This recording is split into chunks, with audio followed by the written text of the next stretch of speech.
जो लूजर्स हैं इसमें एक तो जी एंटरटेनमेंट है, BHEL, Axis bank, doctor Reddy's, TCS, HCL टेक, M&M, ICICI bank, Bharti Infratel, ये सारे काउंटर्स ऐसे हैं जो कि लाल निशान में।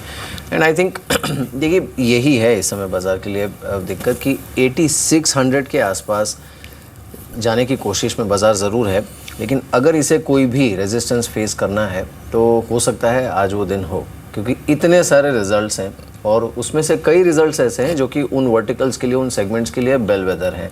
लेकिन एक चीज़ अच्छी है, अगर ITC FMCG स्पेस में उम्मीद से बेहतर कर देता है तो फिर जो HUL का डिसअपॉइंटमेंट है उसे कुछ हद तक निगेट करने के लिए मार्केट के पास एक वजह होगी। लेकिन मानस, अगर ऐसा होता भी है, इस रिजल्ट सीजन की सबसे बड़ी दिक्कत और चैलेंज ही ये रही है कि जहाँ पे अच्छे नतीजे भी आए हैं वहाँ पर market has preferred profit taking. ITC, आपकी सलाह? देखिए ITC की जहाँ तक बात है, अगर हम ट्रेंड की बात करें तो पॉजिटिव लगते हैं। देखिए मैं तब तक ज़्यादा चिंतित था स्टॉक को लेके जब तक स्टॉक ने 220 और 230 की रेंज को ब्रेक नहीं किया था। अब जब स्टॉक ने वो रेंज ब्रेक करने के बाद लगातार हायर टॉप्स हायर बॉटम्स बनाने लगे हैं तो मैं तो समझता हूँ कि अब एक जो टेक्निकल टारगेट है वो 275 और 280 की रेंज में आता है। तो हर गिरावट में ITC को खरीदना चाहिए और जब तक स्टॉक 50 दिनों का मूविंग एवरेज ब्रेक नहीं करता, उसके नीचे नहीं जाता, तब तक तो आप बिल्कुल बने रह सकते हो। और 50 दिनों का मूविंग एवरेज का वैल्यू इस टाइम 238 है, तो उसके नीचे अपना स्टॉप लॉस रखें। जी आज अगर आप देखें, मददगार जो साबित नहीं हो पा रहा है वो है निफ्टी बैंक। अभी करीब 25 अंक नीचे, लेकिन अगर आप डे रो देखें, इट वॉज 88922, 18,922 का अब तक डाइवर्जेंस नेगेटिव। जरा प्लीज़ एक बार निफ्टी बैंक के इंट्राडे चार्ट्स पे आएंगे, जरा देखिए। अब तक अभी जब मैंने निफ्टी बैंक और उसके इंग्रेडिएंट्स को देख रहा था, मैं 12 के 12 लाल में थे, बट सडनली एक टेक ओवर हो रहा है, एक चेंज हो रहा है। लेट्स टेक SBI हरे निशान में, लेट्स टेक HDFC बैंक हरे निशान में, let's take bank of India हरे निशान में, BOB हरे निशान में। तो ये स्टॉक्स जो है ना अपनी ट्रेजेक्ट्री चेंज कर रहे हैं लोअर लेवल से। तो अब अगर आप देखें, धीरे धीरे अगर आप देखें, निफ्टी बैंक अपनी ट्रेजेक्ट्री को चेंज कर रहा है। ब्रजेश, आप कैसे अप्रोच करेंगे 18,947 पर? मैं आपसे कहूँ कि नहीं, आपको एक ट्रेड करना ही करना है। आप 19,000 की कॉल लेंगे, फ्यूचर लेंगे, शॉर्ट करेंगे, लॉन्ग करेंगे, पुट लेंगे, क्या करेंगे इस वक्त? देखिए, अगर हम बैंक निफ्टी की अगर हम बात करते हैं एक्सक्यूज मी, तो लगभग 18,750 18,800 का एक अच्छा एक सपोर्ट बन गया इमीडिएट बेसिस पे। जब तक वो ब्रेक नहीं करता तब तक तो मेरी सलाह यही रहेगी, कोई डिप आया तो डेफिनेटली बाई कीजिए 18,700 का स्टॉप लॉस लेके।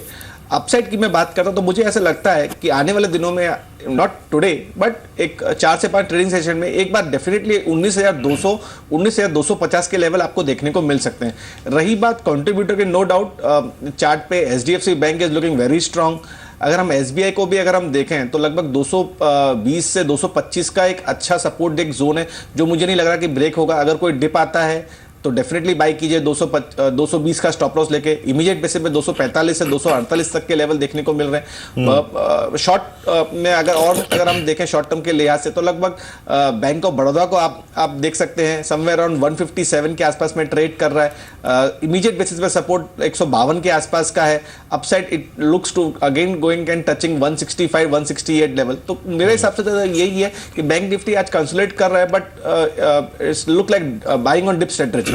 जी चलिए, अब हमारे साथ एक और खास मेहमान जुड़े हैं, मिस्टर सुदीप बंदोपाध्याय हमारे साथ है। सुदीप, गुड मॉर्निंग, कार्यक्रम में स्वागत है आपका। सुदीप, इस अर्निंग सीजन के शुरुआत पर पहले तो आपकी राय लेता हूँ। आई मीन, हर एक एनालिस्ट की, हर विशेषज्ञ की, बाजार के हर पार्टिसिपेंट की एक सोच होती है, यार मैं इस अर्निंग सीजन को ऐसे अप्रोच करूंगा, मुझे इनसे डर लग रहा है, मुझे ये अच्छे लग रहे हैं, ये लुक्रेटिव हैं, इनमें रिस्क रिवॉर्ड रेशो अच्छा है, ये ऐसा रहेगा, ये वैसा रहेगा।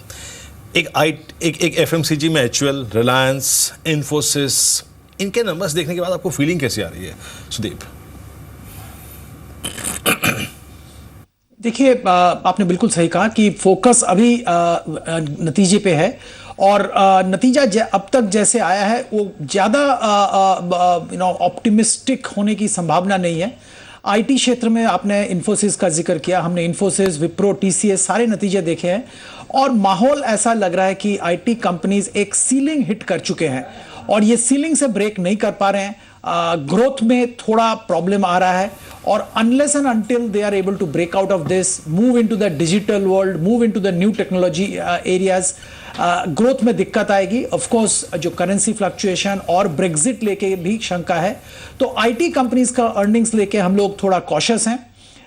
एफएमसीजी की अगर बात करें तो HUL, हम लोग का मानना है HUL we can't take it as a yardstick. बाकी जो नतीजे आने वाले हैं वहां पे ध्यान रखना पड़ेगा।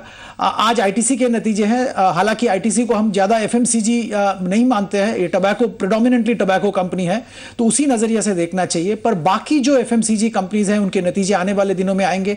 हम लोगों को लगता है कि एफएमसीजी के नतीजे बुरे नहीं होंगे। टॉप लाइन ग्रोथ की समस्या जो HUL में देखा गया है, शायद जो मिड कैप एफएमसीजी कंपनीज और जो मिड टियर एफएमसीजी कंपनीज है वहां पे नहीं देखने को मिलेंगे। We are optimistic on auto, we are optimistic on pharma, यहां पे जरूर ध्यान रहेगा हम लोगों का। लेकिन सुदीप, एक और चीज आप देखिए, ये बाजार की जो पिछले अगर आप 2 महीने की रणनीति देखें, ये जिस चीज पे तुल गया सो तुल गया। अब छोड़ दीजिए वैल्यूएशन, अब छोड़ दीजिए अगर आप देखें प्राइस बिहेवियर, आप सीमेंट को देखिए। एक्चुअली देखिए इस बार हुआ क्या है मार्केट में कि जो मतलब जो भी इन्वेस्टर है या फंड मैनेजर है, उसकी एक सिंपल स्ट्रेटेजी है that let's focus on pure performance. ये बाकी सब चीज़ें बहुत हो गई, India story, Modi premium, reforms, ये वो, प्योर परफॉर्मेंस पे फोकस करके। बिकॉज देखिए पिछले 3 क्वार्टर से मार्केट में हो क्या रहा है, मार्केट को हर बार लगता है कि वो कॉर्पोरेट केपेक्स में और परफॉर्मेंस में रिवाइवल देखने को मिलेगा, अपस्विंग देखने को मिलेगा, और वो फ्रस्ट्रेट हो गया है मार्केट 3 क्वार्टर से वेट कर करके, क्योंकि वो चीज़ हुई नहीं है। तो इस बार इसीलिए मार्केट वैल्यूएशन आप देखिए रियल टाइम एडजस्ट कर रहे हैं। अच्छे परफॉर्मेंस पे प्रीमियम देना है तो दो, वरना प्रॉफिट टेकिंग कर लो, बुरे परफॉर्मेंस पे हैमर कर दो, ताकि ओवरऑल जो मार्केट का फ्रॉथ है वो अपने आप थोड़ा कम हो जाए। आई मीन इस पे कुछ जोड़ना चाहेंगे पॉइंट? मैंने मिहिर ने जो बात कही, या फिर जिस नोट पे मैंने सुदीप बात शुरू करी थी, you are buying strength, and I mean just पूरी instance of cement. I mean आप देखिए लीडर ने क्या प्रेजेंट किया अल्ट्राटेक सीमेंट ने, और बाजार खुश है उसको लेकर, और ऊपर से लेकर नीचे तक, लार्ज कैप से लेकर स्मॉल कैप तक सब कुछ चेज कर रहा है इस वक्त। जी बिल्कुल सही, सीमेंट एक बहुत ही अच्छा क्षेत्र है और हम लोग करीब 1 साल से इसमें पॉजिटिव है। लगता है कि सारे सीमेंट कंपनीज का परफॉर्मेंस अच्छा रहेगा।